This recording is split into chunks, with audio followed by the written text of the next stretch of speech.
जैसे अभी हमने निवेदन किया कि और किसके द्वार पे जाए मांगने के लिए, जबकि भगवान शंकर जो हैं हर प्रकार से समर्थ हैं, हर प्रकार से देने में समर्थ हैं, कल्याण करने में समर्थ हैं। ऐसा कहा जाता है। दीनों पर दया करने वाले हैं, भक्तों का दुख हरने वाले हैं, सब प्रकार से समर्थ हैं।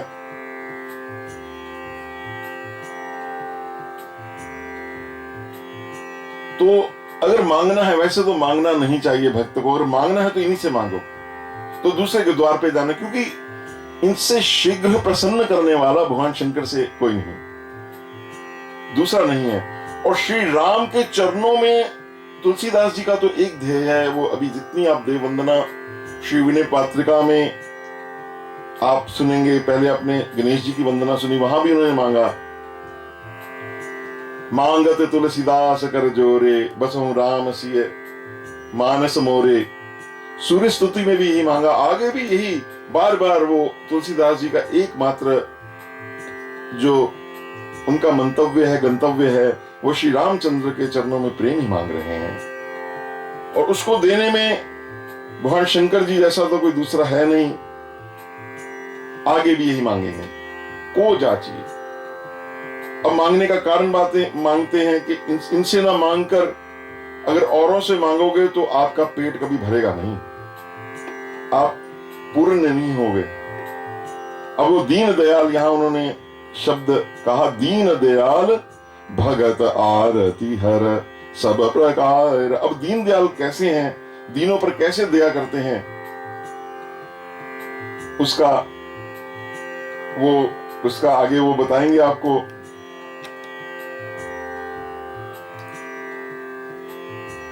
दीन दयाल से उनकी करुणामयता अभी आप सुनेंगे। वो दीन दयाल जो उनकी विशेषता है, कालकूट, पहला उन्होंने बोला, कालकूट जर जरत सुरासुर निज बन लागी कियो विषपान। तो ये कालकूट की थोड़ी आपको विशेष कथा है, सुना देते हैं। विषम गर्जरत सकल सुर वृंद, रामचरितमानस की मैं चुपाई बोल रहा हूं। जरत सकल सुर वृंद विषम गरल जही पान किए, तेहि न भजसी मन मंद को कृपाल शंकर सरिस। वहां भी तुलसीदास कहते हैं, मति मंद, तो और इधर उधर क्यों भटकता है, शंकर के चरणों में जाना, वो हर प्रकार से तेरा नाम प्रभाव जान शिव नी को कालकूट फल दीन। उसको अमृत कर दिया उन्होंने, कालकूट को पी गए उसको, वो दीन दयाल हैं। कालकूट की कथा कहीं हमारे शास्त्र में आती है, मैं श्रीमद् भागवत के से लेता हूं 8वें स्कंद में, तीर्थ और अध्याय 5 से 7 तक ये कथा दर्ज है उसके अंदर, श्रीमद् भागवत के अंदर। उस कथा को हम थोड़ा कहते हैं ताकि आपको भगवान शंकर का वो कितना विध्वंसकारी कालकूट था, जैसे आजकल चल रहा है, ये कोरोना का युग है, इससे बहुत ज्यादा त्रस्त। तो ये अभी जो काल है, इसमें विनय पत्रिका जो ये जीवों की दुर्दशा हो रही है, सब जीवों की, चाहे कहीं बैठे हैं संसार में, उसको बचाने के लिए एकमात्र कोई जहाज है तो ये विनय पत्रिका है। इसका मैंने पहले भाग में विशेष वर्णन किया है। 6ठे मनवंत्र में नारायण भगवान, अजित उनका नाम हुआ, अपने अंश से प्रकट हुए।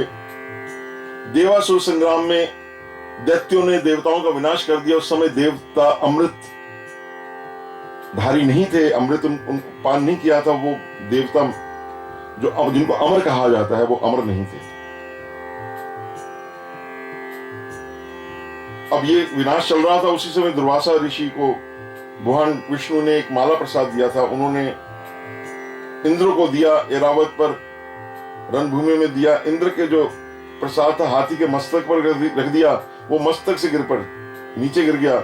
तो उन्होंने शाप दे दिया, तो शीघ्र ही भ्रष्ट हो जाएगा। तो महात्मा का शाप कभी ऐसा अवज्ञा साधु अज्ञा तुरत भवानी, कर कल्याण अखिल के हानि। तो वो श्रीहीन हो गए, इंद्र अपने लोकों से गिर गए, धर्म का कार्य सब बंद हो गए। अब कोई उपाय समझे ना तो ब्रह्मा जी के पास गए। सुमेरु शिखर पे ब्रह्मा जी का ब्रह्मलोक है, वहां से कैलाश पर सब आए हैं, भगवान शंकर के पास आए हैं। भगवान शंकर उन सबको लेकर क्षीर सागर पर गए, वहां परम पुरुष की स्तुति होने लगी और प्रार्थना की, हे मां आप अपना, हे हरि, हरि आ जाओ, हरि आ जाओ, बड़ी देर भई अब आ जाओ। तो हरि वहां प्रकट हुए और हरि ने कहा, देखो हे ब्रह्मा जी, हे शंभुदेव, मैं आपको उपाय बता देता हूं जिससे तुम्हारा सबका हित होगा। ये कार्य बहुत बड़ा है, इसलिए अपना काम निकालने के लिए शत्रु के साथ मेल कर लो, वो उचित रहेगा। जब तक अभी तुम्हारा समय नहीं है, जब तुम्हारी वृद्धि का समय आएगा तब तक मेल कर लो। दोनों मिलकर अमृत निकालने का प्रयत्न करो, उस अमृत से तुम अमर हो जाओगे, फिर दैत्य तुम्हें नहीं मार सकेंगे। ये भगवान श्री हरि उनको कह रहे हैं। और ये जो क्षीर सागर है, इसमें तृण डालो, इसमें औषधियां डालो, लताएं डालो, वनस्पति डालो, इसको मथो। मंदराचल की ये बहुत बड़ा क्षीर सागर है, इसकी अनंतता है। मंदराचल जो सबसे बड़ा पर्वत था, उसकी मथानी बने। सबसे बड़े नाग, अष्ट नाग हैं, उनमें सबसे बड़े नाग हैं वासुकी, उनकी रस्सी बने। और इस प्रकार से जो अमृत निकलेगा सागर से पहले, जो उसमें सबसे पहले कालकूट निकलेगा, उससे डरना मत। उसके बाद फिर 14 रत्न लगेंगे, उसका भी लोभ मत करना। और अंत में अमृत निकलेगा।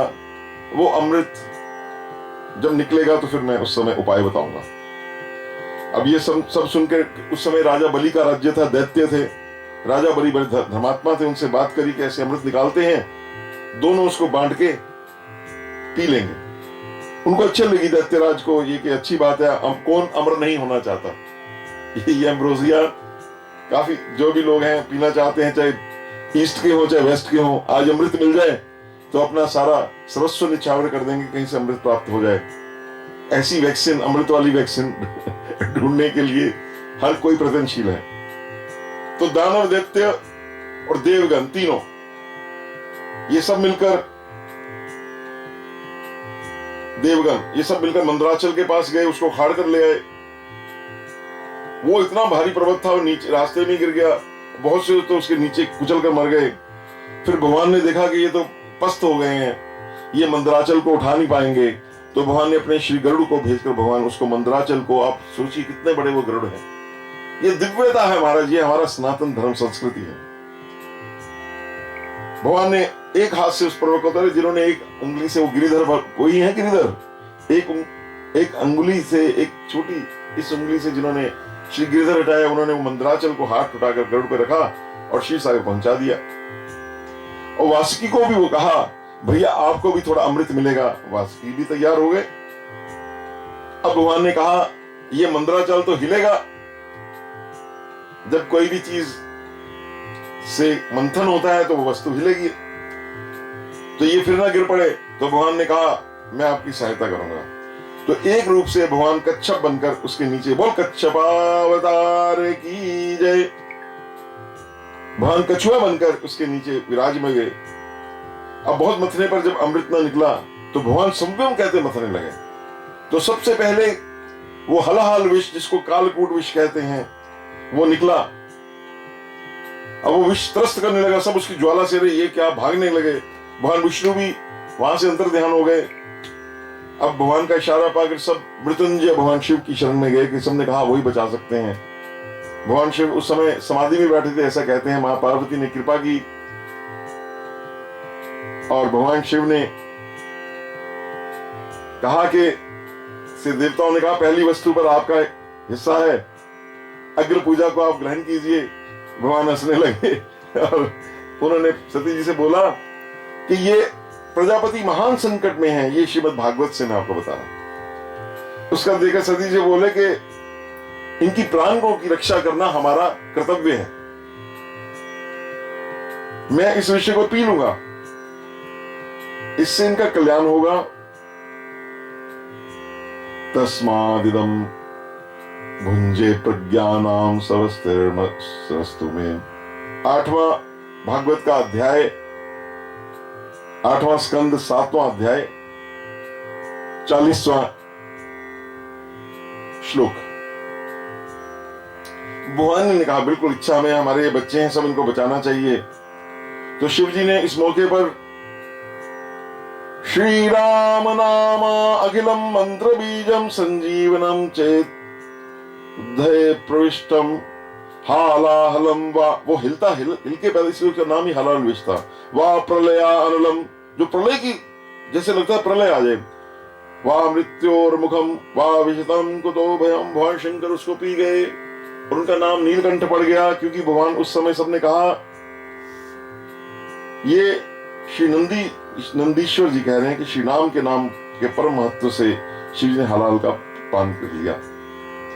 तो भगवान ने जब वो विष पी लिया, वो सारा, तो वो सब देवताओं ने प्रार्थना करी, ये इतना महान कार्य आपने किया है, हम चाहते हैं उसका चिन्ह जरूर आप यहाँ पे रख लें। आपको तो ये, आपके लिए तो विष कुछ भी नहीं है, पर हमारी प्रार्थना से आपका ये जो कंठ है यहाँ पे आप इसका निशानी रख लें, तो हमें याद रहेगा कि आपने हमारे लिए ये महत् कार्य किया था। ठीक है, एवं अस्तु बोले। तो भगवान शंकर ने वो नीलकंठ हो गए भगवान, ऐसा वो कहते हैं। कालकूट जर जरन सुरासुर निजपन लागी, अपना समझकर, सबको अपना समझकर उन्होंने वो विष पिया। अब दूसरा दीन दयालता का उदाहरण, दारुण धनुज जगत दुखदायक जार्यो त्रिपुर एक ही बाण। ये भी श्रीमद् भागवत के 7वें अध्याय में इसका वर्णन आया है कि एक बार जब देवताओं ने सब असुरों को जीत लिया, देवता ये जो ये ऋणात्मक और धनात्मक, ये पॉजिटिव नेगेटिव्स का जो ये अनादिकाल से चलाया है, कभी किसी का पड़ला भारी, कभी किसी का पड़ला भारी, भगवान बैलेंस कर देते हैं, बाद में समझाते हैं। जब हम बहुत ज्यादा इस समय जैसे पृथ्वी पर सब जीवों को ये लगा कि हम गॉड पार्टिकल बना लेंगे, सब हमारी प्रकृति कंट्रोल में है, तो भगवान का ये छोटा सा इतना सा जीवाणु भी, कितना सब सारे संसार को, कोई ऐसा विश्व का कोना नहीं है जहां त्रसित नहीं कर रहा। अब भगवान फिर उसको अपने कर देंगे, आप घबराइए मत, भगवान मंगलमय है। उनके होते कुछ किसी का बाल वो होगा, जो जिनका प्रारब्ध है आएंगे जाएंगे, वो चलता रहेगा, लेकिन भगवान पे विश्वास रखिए, वो मंगलमय है। विषय पे आते हैं। तो त्रिपुरासुर ने,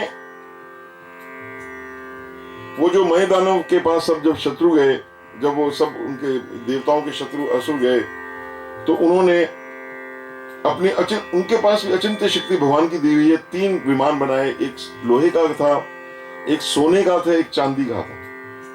इतने बड़े बड़े विमान थे उनमें।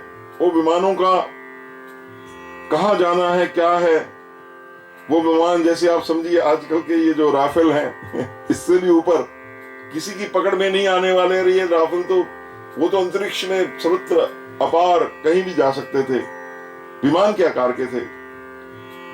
और तारकासुर के 3 पुत्र थे, तारकाक्ष, कमलाक्ष और विद्युन्माली। ये तीनों पुत्रों ने मैदानों से अपने लिए बनवाए थे। एक विमान सोने का स्वर्ग, दूसरा चांदी का अंतरिक्ष में और तीसरा मृत्यु लोक में था। ये तीनों विमान थे। इसका ऋग्वेद में भी वर्णन आया है विमान का।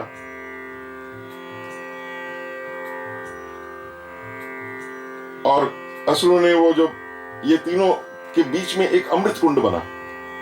अमृत कुंड ऐसा था जैसे ही कोई देवता उनका मारते, किसी दानव को मारते, किसी को करते, वो दानव उस अमृत कुंड में जो मरते उनको डालते, वो जिला देते। वो जो उनके गुरु थे शुक्राचार्य, वो उनको दोबारा और शक्ति पाकर कर देते। उस वो अमृत का कुंड था। इस प्रकार बहुत अत्याचार बढ़ गया। ये तीनों ने ब्रह्मा जी से बहुत 1000 वर्ष तपस्या, दैत्य जो थे बड़ी तपस्या करते थे महाराज, वो मन मांगा था। तो सब देवता भगवान शंकर जी की शरण में गए। भगवान ने एक ऐसा वान तीनों पर छोड़ा जो हजारों वानों की तरह अग्नि लिपट थी। अब ये बहुत बड़ा विषय है कि उस समय कैसे उनके अग्रभाग में अंगूठे के पीड़ा होने लगी, क्योंकि गणेश जी की अग्र पूजा नहीं हुई थी। फिर गणेश जी की पूजा होकर जैसे वो हुआ, वो तो भगवान शंकर ने क्या किया, उन्हें देखा कि वो जब भी मारते वो वान उनके, वो फिर दोबारा से सब वो अमृत कुंड में डालते सब जीवित हो जाते। भगवान शंकर ने कहा अब क्या किया जाए। तो भगवान शंकर ने हरि का स्मरण किया। तो हरि ने क्या किया, स्वयं गऊ बने, ब्रह्मा जी को बछड़ा बनाए और उस पुर में गए और सारा वो अमृत का कुंड सारा पी गए। वो जैसे ही अमृत पी गए वो सब मोहित, किसी को पता नहीं चला। तो अब तैयारी शुरू हो गई। भगवान ने युद्ध की सामग्री की, धर्म से रथ बना, ज्ञान से सारथी बने, वैराग्य से ध्वजा बनी, ऐश्वर्य से घोड़े बने, शक्तियों से अन्य अन्य वस्तुओं का निर्माण हो गया और भगवान शंकर उस रथ पर चढ़े। तो भगवान जैसे ही रथ पर चढ़े, अब ये मैं कह रहा हूं बड़ी ये कम से कम 5-6 घंटे की ये पूरी कथा है। तो रथ एकदम ध्वस्त हो गया, क्योंकि भगवान शंकर की उन्होंने कहा पहले श्रद्धा पूर्वक मेरी पूजा की जाए। आप पाशुपति भगवान का उस समय नाम पड़ा कि आप सब मेरे बंधन बाश हैं, और एक ही बाण से भगवान ने उसको नष्ट कर दिया। वो जो 100 योजन के थे, क्योंकि वो इकट्ठे ऐसा करा, वो सब जब इकट्ठे हो गए तीनों को इकट्ठा कर दिए, और वो जो था सारा वो नष्ट हो गया। जिस वान से भगवान ने, मैं बस इतना यहां पे कहूंगा, वो जो विमान जिस वान से भगवान ने मारा था वो पिनाक धनुष था। दधीची महर्षियों की जो शिव रूप है उनकी हड्डियों से बना था। 2 धनुष बने उससे, एक तो शारंग धनुष बना जो भगवान विष्णु अपने हाथ में रखते हैं, और एक पिनाक धनुष बना जो भगवान शिव के हाथ में। तो दारुण धनु में द्वारा यहां से हमने शुरू किया था। दारुण धनुज जगत दुखदायक जार्यो त्रिपुर एक ही बाण। अब भगवान का सोगति अगम महामुनि दुर्लभ कहत संत श्रुति सकल पुराण। कौन सी गति? कैवल्य। सबसे दुर्लभ जो गति है वो महामुनियों को भी प्राप्त नहीं होती, कैवल्य की। परम पद अति दुष्प्राय है, अति दुर्लभ कैवल्य परम पद कहत संत पुराण निगम आगम वद। ये श्री रामचरितमानस की चौपाई है हमारे। जोग कोटि करी जो गति हरि सो मुनि मांगत सकुचाहि। वो महामुनि दुर्लभ, उस गति को भगवान शंकर देने में भगवान रूप में समर्थ है, ऐसा सारा पुराण कहते हैं। लेकिन इसमें एक विशेषता है, उस गति में यह नहीं देखा जाता कि आप ऊंचे हैं कि नीचे हैं, आप पशु हैं, कीट हैं, पतंग हैं, क्या हैं। सोई गति मरण काल अपने पुर देत सदा शिव सब ही समान। अब उनके कितने बड़े दीन दाता हैं। दाता का गुण क्या है? दाता उसको महादानी कहते हैं जो ये ना देखे, नाप के ना दे कि इसको इतना देना है, इसने मेरे लिए इतनी सेवा करी है। समान रूप में जो सबको दान दे उसको दाता कहते हैं, महामुनि कहते हैं। तो जो गति अगम महामुनि गावही तब पुर कीट पतंग पावही। तो सबको वही गति देते हैं। जासु नाम बल शंकर काशी देत सबई समगति अविनाशी। वो श्री राम भगवान से उन्होंने ये वरदान प्राप्त किया है, वो नाम जपते हुए कृतार्थ होते रहते हैं तो एक ही। और मुक्ति के लिए आपके राम नामात्मक मंत्र को देते हैं। रंग रामाय जो षडक्षर मंत्र है वो जीव के कान में वो दे देते हैं। ऐसा साक्षात परमहंस रामकृष्ण ने भी देखा था। तो ये शंकर भगवान की है। और दूसरी बात, वो उदार हैं। सेवत सुलभ उदार कल्पतरु पार्वती पति परम सुजान। देखिए यहां परम सुजान को कहा, इतना काफी था कि वो कल्पतरु उदार हैं। उसका कारण है एक आपको सुंदर छोटी सी गल्प कथा सुनाते हैं, हमने सुनी हुई है कि एक बार किसी मनुष्य कल्प वृक्ष के नीचे पहुंच गया और उसने कहा कि मेरा ये हो वो हो। एकदम उसको ये विचार आया कि मेरे को आगे शेर ना खा ले। तो कल्प वृक्ष तो जो मन की बात पढ़ लेते हैं, तो कल्प वृक्ष ने शेर ने आ गया और उनको खा लिया, खत्म हो गए। तो कल्प वृक्ष तो देने में अच्छा बुरा नहीं सोचता, पर शिव रूपी कल्प वृक्ष में ये बात नहीं है। वो परम सुजान है। वो कल्प वृक्ष हृदय की, वो तो सिर्फ हृदय की बात सुनकर पूर्ति मात्र कर देता है। सिर्फ डिमांड और सप्लाई का वहां खेल है। यहां तो भगवान शंकर जो है वो कल्याण करने वाले हैं।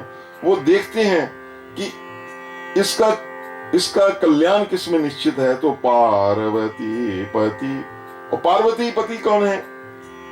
पार्वती माँ पर्वत की कन्या है। पर्वत तो स्वभाव से ही परोपकारी होते हैं। संत विटप गिर सरिता, संतों को सरिता गिरी करनी, पर हित हेतु सबनी करी करनी।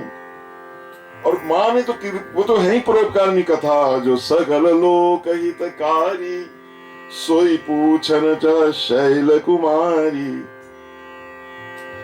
तुम रघुवीर चरण अनुरागी, कीनहु प्रश्न जगत हित लागी। ऐसी जो माँ है, कृपा करने वाली हैं। अब भगवान ये कह रहे हैं तुलसीदास जी का, अभी हम अंतिम जो इसका विनय पत्रिका का है, ये बहुत विशाल महाराज ग्रंथ है।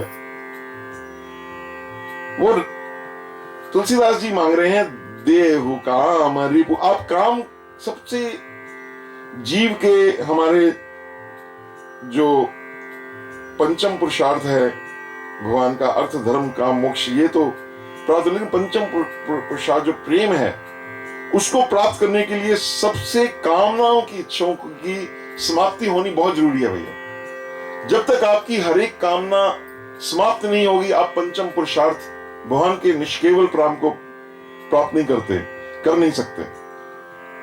तो उसके लिए काम रिपु, कामनाओं का नाश करने के लिए अद्भुत सामर्थ्य अगर किसी में है तो वो हमारे भोले बाबा में है। क्योंकि आपसे काम डरता है, आपने काम को जलाया हुआ, काम के रहित तो भजन नहीं हो सकता। मतलब काम क्रोध मद लोभ सब नाथ नरक के पंथ, ये जब तक ये सब पंथ है, जहां काम तहां राम नहीं, जहां राम नहीं काम, तुलसी कबहू के होत है रवि रवि रजनी इकठाम। तो जब तक राम तभी आवेंगे अगर जीव का काम निकल जाए। वो काम का मतलब कामना, इच्छा। तो देहु काम रिपु, वो कह रहे हैं कि मेरे को ये सब आपके जो जीव हैं, इनको हर एक प्रकार की कामना है, और मैं चाहता हूं मेरी जल्दी से जल्दी मेरी रक्षा हो जाए। भगवान रक्षा करो, रक्षाम रक्षाम, त्रिशूल पाने मेरी रक्षा करो, और मेरे को राम भक्ति दो, और मेरे हृदय में और किसी प्रकार की कामना न रही। ये सब आप कर सकते हैं। आप निष्काम भक्ति देने के लिए समर्थ हैं। भक्ति तो कई प्रकार की, लेकिन निष्काम भक्ति देने के लिए शंकर भगवान का आश्रय बड़ा जरूरी है। कृपा निदान का भाव, ये जो भक्ति है, ये साधन, ये कोई साधन नहीं है। ये तो सिर्फ कृपा के ही अवलंब है, अनुकंपा के ही से ही भक्ति की प्राप्ति होती। जेहि पर, भगवान श्री राम अपने मुख से कह रहे हैं, जेहि पर कृपा न करहि पुरारी, सो न पाव मुनि भक्ति हमारी। तो भगवान कहते हैं जब तक मेरे अभिन्न, मेरे ही स्वरूप, मेरे स्वामी सखा जो मेरे प्रिय हैं, उन शंकर की कृपा नहीं होगी, आपको भक्ति नहीं मिल सकती। तो इस प्रकार समर्थ कहा, अंत में कृपा निधान कहा। पहले समर्थ से शुरू हुए, तो समर्थ ही हो, कृपा निधान हो, तो और क्या कहने वाले। इस प्रकार हे भोलेनाथ, हे शंकर, आपसे ये प्रार्थना है कि आप जो ये विषय विष और काम क्रोध रूपी जो ये त्रिपुर है, इससे मेरी रक्षा कीजिए, और मैं किसके पास जाऊं, आप मेरे को राम भक्ति दीजिए। इस प्रकार से ये आपने ये सुना पूरा, ये पूरा श्री विनय पत्रिका का ये पद है। आइए 2 मिनट दोबारा गाते हैं।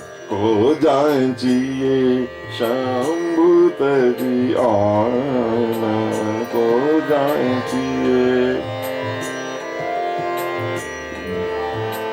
दीन दयाल भगति आरती हर, दीन दयाल भगति आरती हर, सब प्रकार समर्थ भगवान को जांचिए शंभु तजी आन को जांचिए, को जांचिए शंभु तजी आन को जांचिए, जांचिए शंभु तजी आन को जांचिए शंभु तजी आन। दीन दयाल, दीन दयाल, दीन दयाल भगत आरती हर, सब प्रकार समर्थ भगवान को जांचि। कालकूट जर जरत सुरासुर, निजपन लागी कियो विषपान को जांचिए शंभु तजी आन। दारुण धनुज जगत दुखदायक, जार्यो त्रिपुर एक ही बान को जांचिए।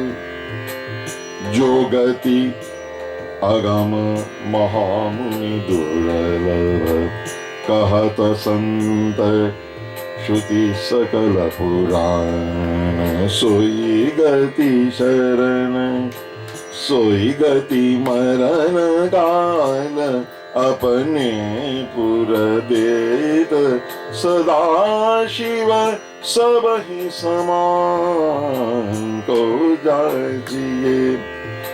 सेवत सुलभ उदार कल्पतरु, पार्वती पति परम सुजान, देहु कायम रिपु राम चरण रति। देहु देहु देहु देहु देहु कायम रिपु राम चरण रति। तुलसीदास कहु कृपा निधान। बोली शंकर भगवान की जय। नमः पार्वती पते हर हर महादेव। बोले श्री राजाधिराज रामचंद्र महाराज की जय। गोपाल कृष्ण महाराज की जय। नमः पार्वती पते हर